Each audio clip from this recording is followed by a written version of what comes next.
नमस्कार दोस्तों, हमारे चैनल में आपका फिर से एक बार स्वागत है। और आज हम वर्ग 3 यानी शिक्षक वर्ग 3 से जुड़ी एक और नई अपडेट लेकर आए हैं। तो नई अपडेट क्या है, चलो देखते हैं। सबसे आप जैसे कि आप देख पा रहे हैं कि दस्तावेज़ सत्यापन, कौन कौन से दस्तावेज़ों की ज़रूरत पड़ेगी, यानी हमें कौन कौन से दस्तावेज़ हमें ले जाने पड़ेंगे सत्यापन के टाइम पर। यानी कि जब आपका डॉक्यूमेंट वेरिफिकेशन होगा तो हमें वहाँ पर कौन कौन से डॉक्यूमेंट्स की आवश्यकता पड़ने वाली है। आज हम इसी के विषय में चर्चा करने वाले हैं और हम आपको जानकारी बताने वाले हैं। तो अ, चलिए तो देखते हैं। तो देखिए, आज प्राथमिक शिक्षक अभ्यर्थियों द्वारा अपलोड किए गए जाने वाले दस्तावेज़ों की सूची, यानी कि ये वो दस्तावेज़ों की सूची हैं जो आपको वहाँ पर लेकर जाना है और वहाँ पर आपको उनको आपको साथ में लेके जाना है। तो जन्म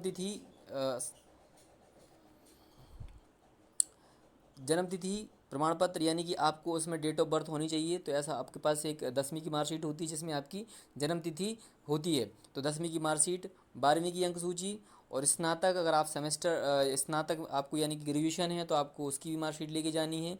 बीएड डीएड में से आपने कुछ भी किया हुआ है तो इसमें से आपको जो भी आपने किया हुआ है तो उसमें से आपको इसकी मार्कशीट लेके जानी है।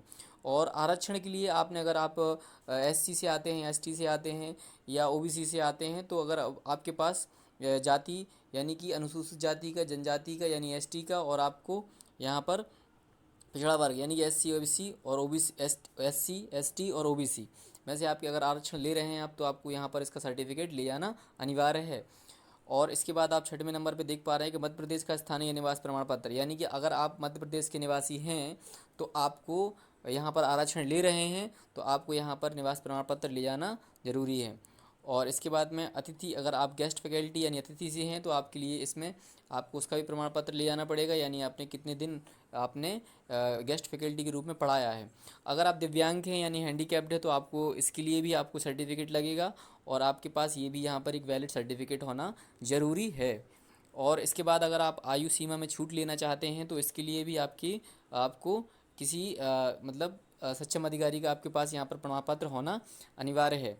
अगर आपने किसी दशा में अगर अपना नाम परिवर्तित करवाया है, यानी अपने नाम में कोई अगर आपने चेंजेस करवाए हैं अपने उपनाम में, यानी आप सरनेम में हैं, तो अगर आपके सरनेम में कोई चेंजेस हैं तो फिर आपको यहाँ पर एक शपथ प्रमाण पत्र लेना पड़ेगा यानी बनवाना पड़ेगा। 50 रुपये का न्यायालय से आप आसानी से बनवा सकते हैं और आप वहाँ पर आप बता सकते हैं कि हमने अपना नाम इससे जो भी आपने चेंज करवाया है। तो यहाँ सर आपका 50 रुपये का शपथ प्रमाण पत्र लगेगा, जो कि जिससे आपका नाम आपने चेंज करवाया है। तो ये आपकी और इसके बाद भी आपके पास इसके अलावा और भी चीज़ें हैं जो आपको लेकर जानी है, यानी अपना एक आधार कार्ड ज़रूरी है। और आधार कार्ड में जो आपकी मार्कशीट में नाम है वही आधार कार्ड लेकर जाना है, यानी वो उसमें आपका नेम और सरनेम आपका सेम होना चाहिए।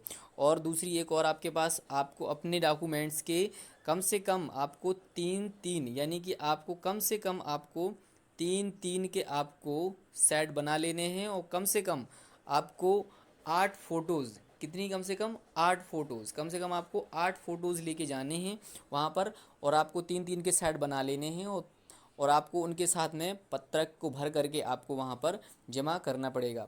ठीक है, पत्रक करना भी हम आपको भरना बताएंगे, पत्रक किस प्रकार से भरते हैं और कैसा पत्रक होता है। तो आपको वो हम नेक्स्ट वीडियो में बताएंगे।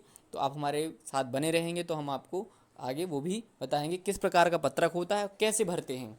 तो अभी तक के लिए आपको ये जानकारी कैसी लगी? अगर हमारी जानकारी अच्छी लगी है तो आप हमारे चैनल से जुड़ सकते हैं और हमारे चैनल को लाइक शेयर सब्सक्राइब जरूर कर लें। धन्यवाद।